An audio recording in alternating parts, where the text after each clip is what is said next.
Hello friends, welcome to Knowledge House. Let's look into today's The Hindu newspaper, that is of the date 1st of September 2018. So we'll be looking only to certain articles that are important from a UPSC and various other competitive exams perspective. So I welcome you all to this video. Let's start. The first article is about the Uniform Civil Code. So the Law Commission has said on last day that there is no need for a Uniform Civil Code now. So it is neither necessary nor desirable at this stage. That's what Law Commission has said in a 185-page consultation paper. The Commission said secularism cannot contradict the plurality prevalent in the country. I repeat the statement once again. Secularism cannot contradict the plurality that is prevalent in the country. The Commission, led by the former Supreme Court Judge B.S. Chauhan, said cultural diversity cannot be compromised to the extent that our urge for uniformity itself becomes a reason for threat to the territorial integrity of the country. I think both the statements are really important. You can definitely use that for essay or some kind of writing and all that. The first thing is, Commission said secularism cannot contradict the plurality prevalent in the country, and the second point is cultural diversity cannot be compromised to the extent that the urge for uniformity itself becomes a reason for the threat. So that's the first part of the article say.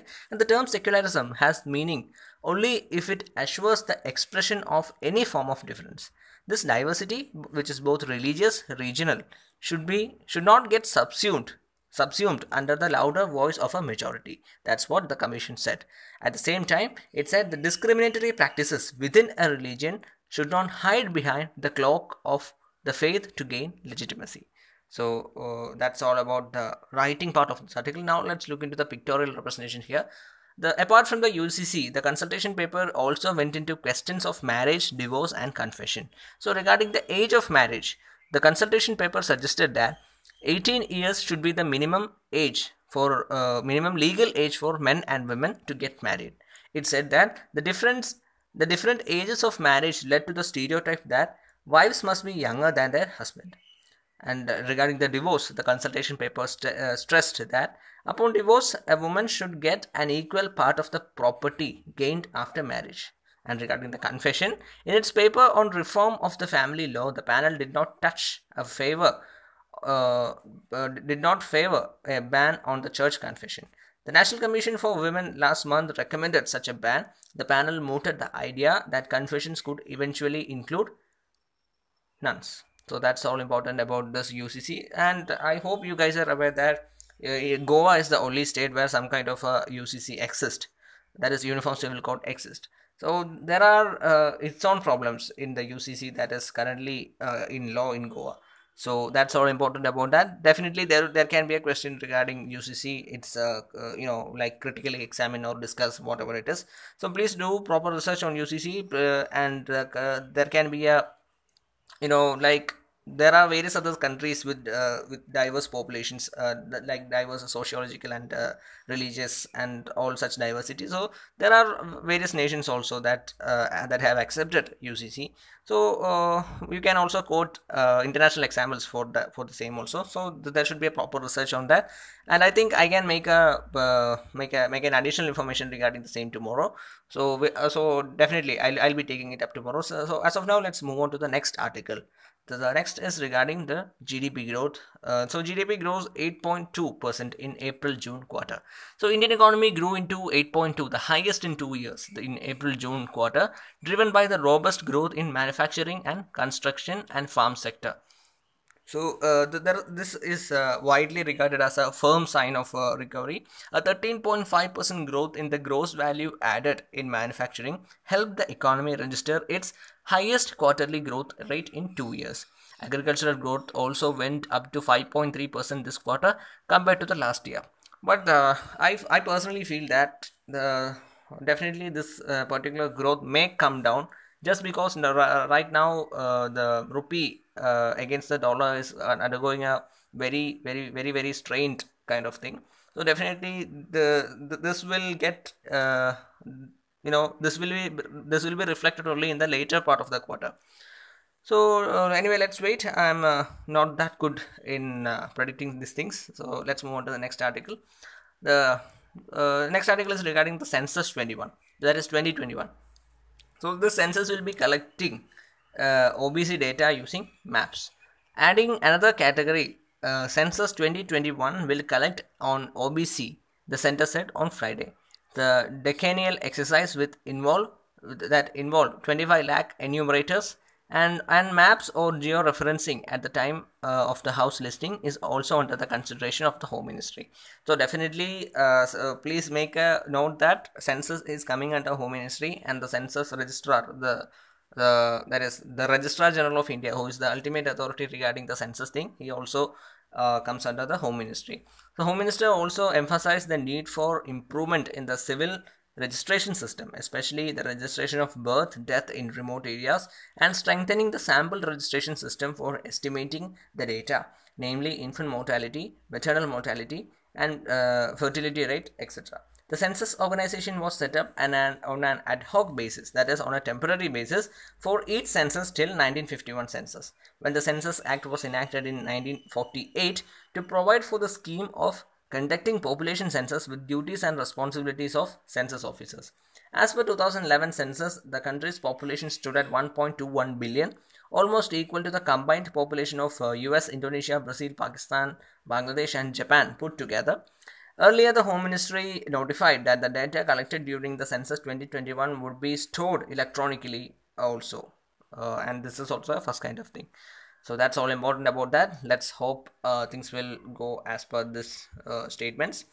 So that's all important. Moving on to the next one, it is regarding BIMSTEC. So root out terror. That's what BIMSTEC has said in their summit. There has been a greater voice regarding the same.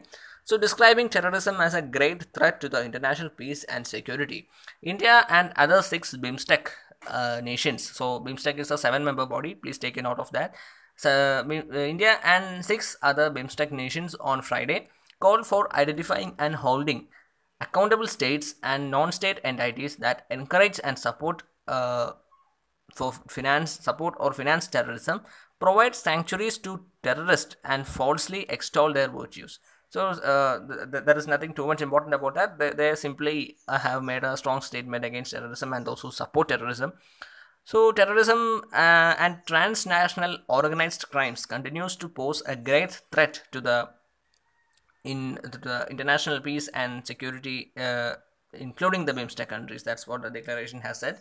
And an MOU has been signed on establishment of a BIMSTEC grid interconnection. The MOU provides for optimization of energy resources in the region and promotion of efficient and secure operation of power system. That's what External Affairs Ministry spokesperson Ravish Kumar tweeted. So what's the sum total of the BIMSTEC summit that just concluded in Kathmandu? The focus of Kathmandu declaration adopted by the BIMSTEC are first is lens on terror. The declaration deplored terror attacks in all parts of the world, including the BIMSTEC countries, and stressed that there could be no justification whatsoever for any act of terrorism. And the next is regarding the terror financing. The declaration, that is Kathmandu Declaration, asked all nations to devise a comprehensive approach which includes preventing financing of terrorist and terrorist actions in territories under their control. And next is regarding the teamwork. The declaration that said that that combating terrorism required sustained efforts and cooperation involving active participation and collaboration of all member states. And regarding the connectivity, declaration underlined the importance of multidimensional connectivity as a key enabler of economic integration for prosperity. So whenever there is a BIMSTEC summit, there used to be a comment from the expert side that BIMSTEC is going to be BIMSTEC is always touted as a replacement for SAARC. As of now, SAARC is really under it's under question because because of the role of Pakistan is really under question, and it is because of that particular factor Pakistan at one part at one summit they refused to take part in that summit.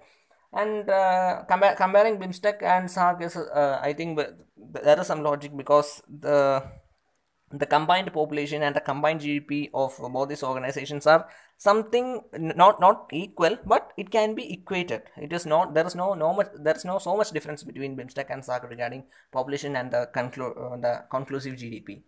But when it comes to the tangible achievements of these two bilateral organizations, SAARC has got an advantage compared to BIMSTEC. So the BIMSTEC is actually a regional organization. Both are of course regional organization, and BIMSTEC has BIMSTEC is total of 7 members, out of which 4 are from SAARC, and there are also ASEAN members. If I am not wrong, this is there are members from both SAARC and ASEAN in BIMSTEC. I'm not sure regarding the number, so please take a note of that. So that's all important about BIMSTEC, and let's move on to the next one, SAARC. SAARC meeting to allow India-Pakistan interface. So that's a really good development. So first face-to-face engagement between the new Pakistani government and India could come later this month, when External Affairs Minister Sushma Swaraj and Pakistan's Foreign Minister Shah Mahmood Qureshi attend the SAARC Council of Ministers meeting in New Delhi. In New York. Officials in Delhi and Islamabad confirmed.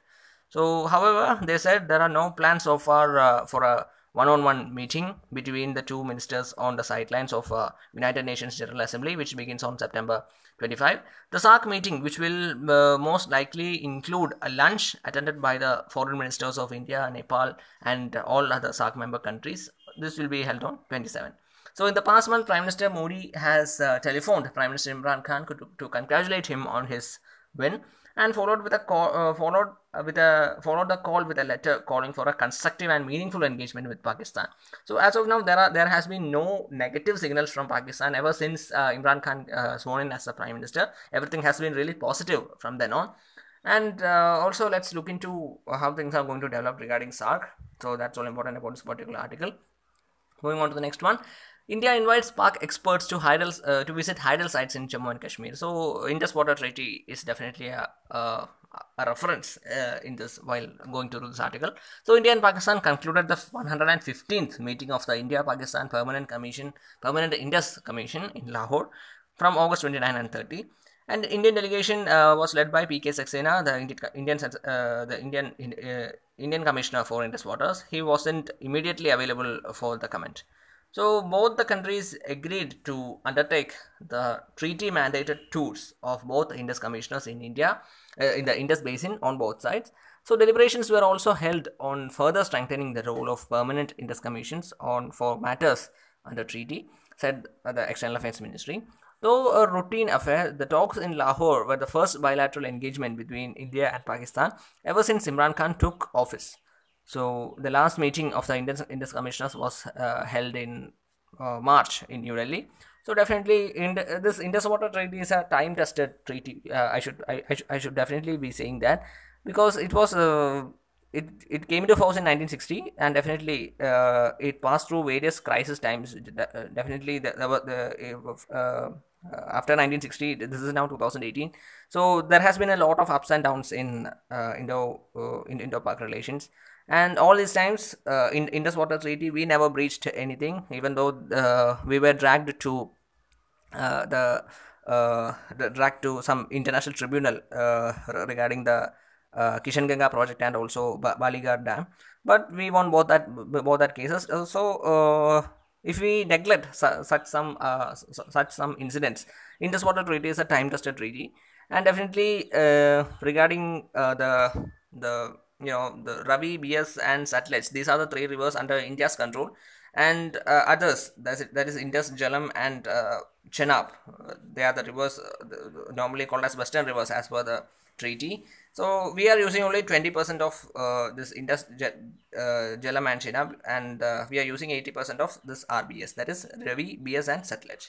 So in this 20%, we are only properly utilizing 5%. That's what experts say. So we should, if we could exploit the maximum, definitely that will be an additional advantage for Jammu and Kashmir, especially regarding the agriculture and navigation part and all that. So that's all important about this article. Let's move on to the next one. Rupee hits 71 on oil price, dollar demand. So rupee on Friday hit the psychological mark of 71 against the US dollar for the first time, as the month-end dollar demand from the importers continued to move up. The rupee opened up at 71 to the dollar as compared with the Thursday's closing of 70.74, prompting the RBI to intervene, currency dealers said. So this allowed the currency to cut losses, but slumped again towards the end of the trading session to close the day at 71 to a dollar. The decline amounted to 26 pice or 37.37% on Friday, and the rupee is the worst performing performer among the emerging market Asian currencies, and the depreciation bias and the momentum would continue in the near term. That's what experts say. So this will definitely have implications on our balance of trade, and also this will have impact on our fuel prices, and also definitely that will this fuel prices are directly connected to inflation also. So anyway, let's see. That's all important about that. Moving on to the next one, court refuses to extend the motor insurance deadline.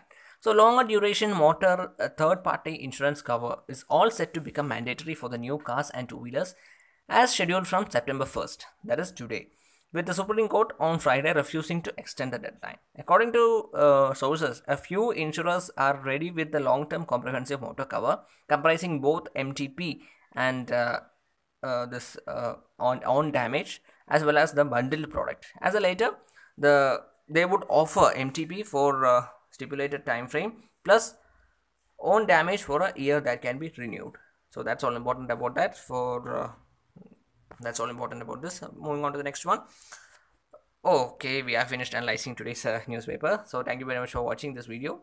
If you like this video, please hit the like button and do share it with your friends. And thank you. And you can follow us on Telegram. You can also visit our blog, that is www.knowledgehouse.co, and please do subscribe our channel so that you won't miss any updates from us. We'll be coming up with more interesting and compelling videos. So you can support us by making donations to this Paytm number. It's not mandatory, but if you feel so, you can support us by making your donations to this particular Paytm number. And another way you can support us is by sharing this video as much as possible. So thank you very much for watching this video. Thank you very much for watching this video once again. So have a nice day.